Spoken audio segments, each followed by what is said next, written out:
Over the last week, there have been a couple of interesting developments that effectively merge the Russia-Ukraine war and the Iran war into a single conflict. We are still not at a true world war, as there is no one actor fighting on two fronts simultaneously like the United States during World War II. But it is further connecting the battlefield outcomes, and it will have longer-lasting implications for how the battle lines are divided. Yep, we are adding a new connection between Ukraine and Saudi Arabia, plus strengthening the tie between Russia and Iran. The short version is that Ukraine and Saudi Arabia now have a defense contracting relationship, and Russia is reportedly about to provide lethal aid to Iran. The longer version involves questions of why these relationships did not happen sooner, and what it says about the state of the Iran war to less informed keyboard warriors like ourselves. Let's start with the Saudi Arabia and Ukraine thing.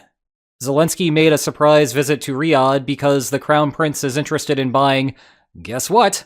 Yep, countermeasures for Shahed drones. Now, why is this happening in March of 2026 and not March of 2023? Good question.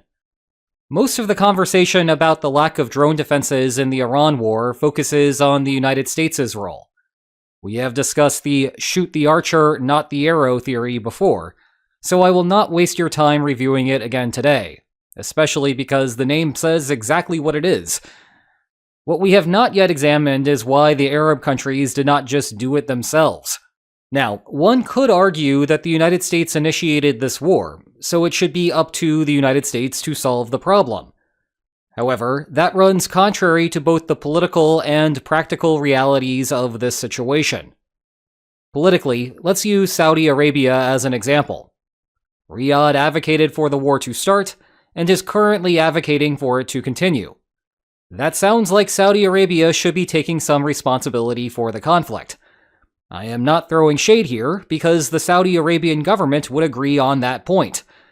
So if coordinating offensive operations is too difficult, then the next natural request is for those countries to cover their own defenses. Practically, as Ukraine has shown, the best way to shoot down Shaheds from the ground is by using a layered defense. You need interceptor units dispersed throughout the country to thin out the Shaheds as they come. This is something that only the country in question can do. It would be incredibly difficult for the United States to come in and do that on the fly. That requires too many soldiers who would have to stay in those locations indefinitely. The economics of the situation mandate Saudi coverage here. And so the puzzle remains. Why did Saudi Arabia not purchase and install those defenses years ago? The Shahed threat is nothing new. Ukraine built proven and cheap countermeasures more than a year ago at this point. Saudi Arabia does not like Iran, Iran was building Shaheds for Russia, and Russia was firing Shaheds at Ukraine. It only seems natural to complete the circuit and have Saudi Arabia work with Ukraine. Moreover, the financial situation seems perfect for that relationship. I can recall many US presidents complaining over the years about European defense spending. I cannot recall a US president ever complaining about Saudi defense spending. Indeed, Saudi Arabia's defense budget is huge. It ranks 7th in the world in total defense spending, and burns through 7.4% of GDP on its military each year.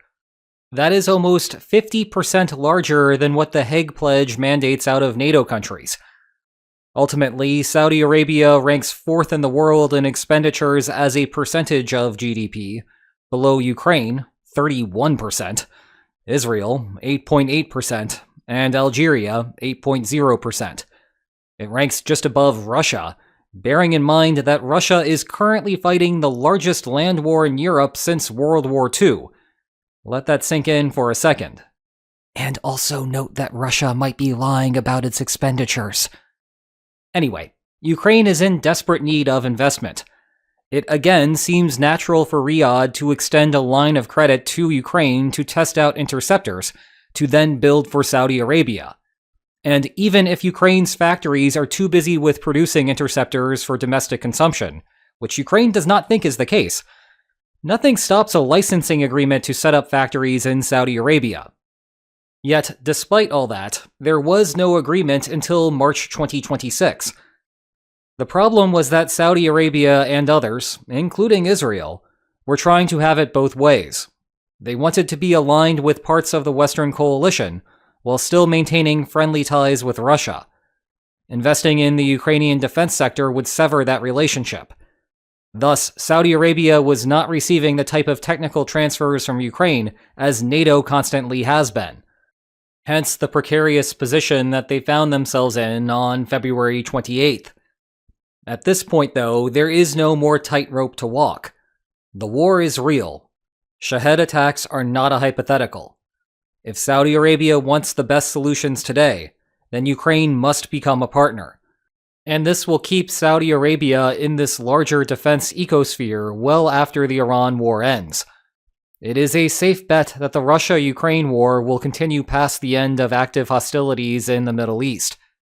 Saudi Arabia will want to build up a net for, say, 9 months from now, when the fires may begin again. All the while, Ukraine will happily take any investment that it can find in its defense sector, perhaps foreshadowing the role it will play with NATO countries once the war ends. To close this point, Saudi Arabia and others miscalculated in their decision to hold off working with Ukraine. That happens in international relations all the time, but they are now realizing their mistake and changing course accordingly. And if it was unclear whether Saudi Arabia made the right choice to change its strategy, all you had to do was look at the concurrent headlines. Indeed, our second topic is Russia providing direct lethal aid to Iran. Even if you find this development unsurprising, the details reveal some interesting information. As a general point, military aid does two things. The obvious effect is to improve battlefield outcomes for the recipient. The less obvious effect is to alter the capabilities and incentives for the parties to stop fighting, either through military victory or negotiated settlement. Thus, if we want to understand Russia's choices, we need to first think about the goals that the Kremlin is pursuing. A defining characteristic of the world at war is that the Western coalition shares a policy goal, while the counter-coalition shares common means to differing ends. Russia's overarching goal is to put itself in a better position to obtain its own policy goals, in particular, acquiring more territory and influence in Eastern Europe. It does not directly care much about what is happening in the Middle East or along the Taiwan Strait. Indirectly, it cares a great deal, because an enfeebled Western coalition facilitates grabbing more land in Ukraine. This is the reason why China has just sat back and enjoyed the show for the last month, and, to a lesser degree, the last 4 years. Even if Russia and Iran lose their respective wars, it is possible that China emerges a victor anyway. In contrast, the Western coalition sinks or swims together. The more concrete implication here is that the Kremlin wants the war to continue in Iran. Why? Well, it burns through US stockpiles, already creating rumors that the White House will withdraw from the Pearl Initiative that allows countries to buy specialized American materiel to send to Ukraine. It creates political divisions, undermining faith in the United States' institutions, and reducing the administration's ability to exercise military power abroad. Actually, that applies to any administration, the current one or a future one. Those political divisions extend to the international front, where Russia is loving nothing more than watching Europe and the United States bicker with one another. And it is spiking oil prices, throwing the Kremlin an economic lifeline at a most opportune time. If we rewind to the start of the Iran war, I know, an entire 4 weeks ago, Russia did not offer assistance that came at a great cost. Rather, Moscow began sharing intelligence and targeting assistance with Iran. Undoubtedly, this was vital from Iran's perspective. But the true cost of creating intelligence networks is in building the systems. Once constructed, the marginal cost of sharing information is close to zero. It is the same reason that the United States has continued to provide intelligence assistance to Ukraine, despite Trump's reservations about everything else. Thus, as long as the Kremlin even slightly benefited from Iran doing well in the war, then Iran would receive that assistance. Fast forward to today, and now we are starting to see Russia make some meaningful trade-offs. The reports indicate that the Kremlin plans to send medicine, nothing serious, food, whatever, and drones. Oh. Yes, soon enough, Russian weapons will kill US service personnel, and likely many from the Arab coalition. Again, Saudi Arabia is feeling quite satisfied with its decision to support Ukraine here.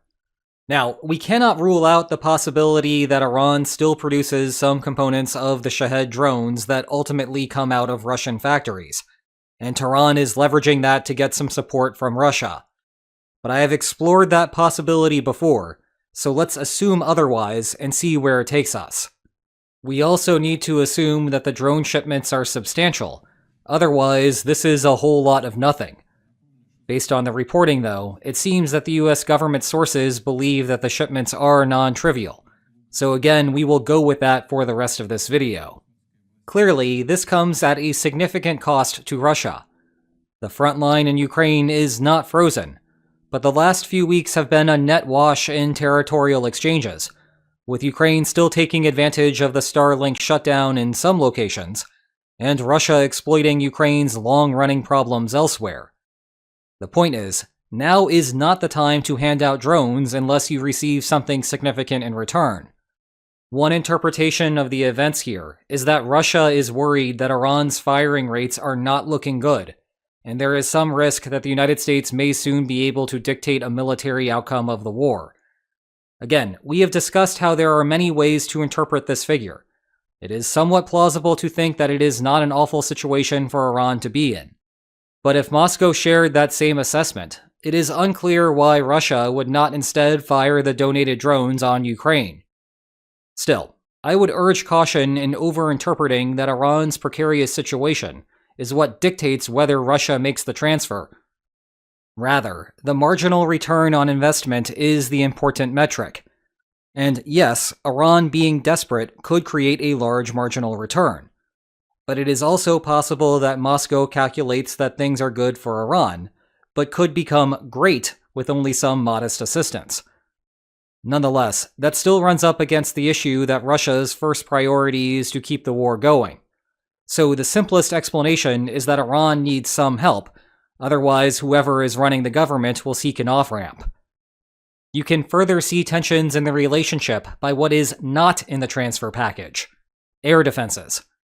Certainly that should be a top priority for Iran, but Moscow seems plainly uninterested in donating that kind of equipment. Part of the story is Russia's own needs.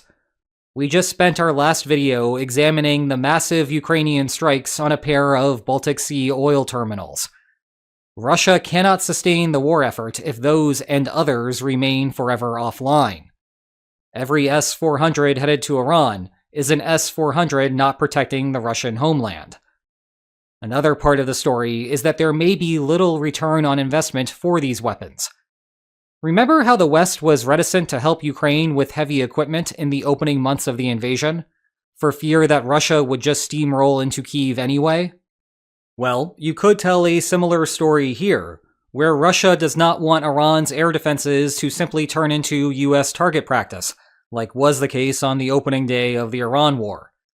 Remember, what determines assistance is the marginal rate of return. Lastly, there is a practical problem. S-400s require some hands-on training to be effective. That would mean sending Russian soldiers to Iran to physically be on the battlefield to teach Iranian soldiers in live combat. In turn, you would have situations where Russian soldiers could kill American pilots. Or you could have American pilots kill Russian soldiers as they target the air defenses. The former case creates an escalation risk and generally violates the basic principle of remaining a third party in a war. Remember, we are trying to avoid a situation that looks like a true world war. The latter case is a poor use of a Russian soldier's life. And I do not mean to suggest that the Kremlin finds those lives inherently valuable, just that the Kremlin would rather spend those resources on Donbass priorities. So, what are our takeaway lines for today? Well, Saudi Arabia is getting deeper into the Western coalition by purchasing Ukrainian systems, a sentence that might have caused me to lose all credibility if I uttered it 5 years ago. Russia is giving lethal aid to Iran. This is not a good signal about Iran's military situation, from the Iranian perspective. But no one in the West should think that it means that the game is about to end. This video is about to end, though. Day 29 in a row is now in the books. Please grant me a 23 3/4 hour break while you watch one of these alternative videos in the meantime. And if you enjoyed today's video, then please like, share, and subscribe, and I will see you next time. Take care.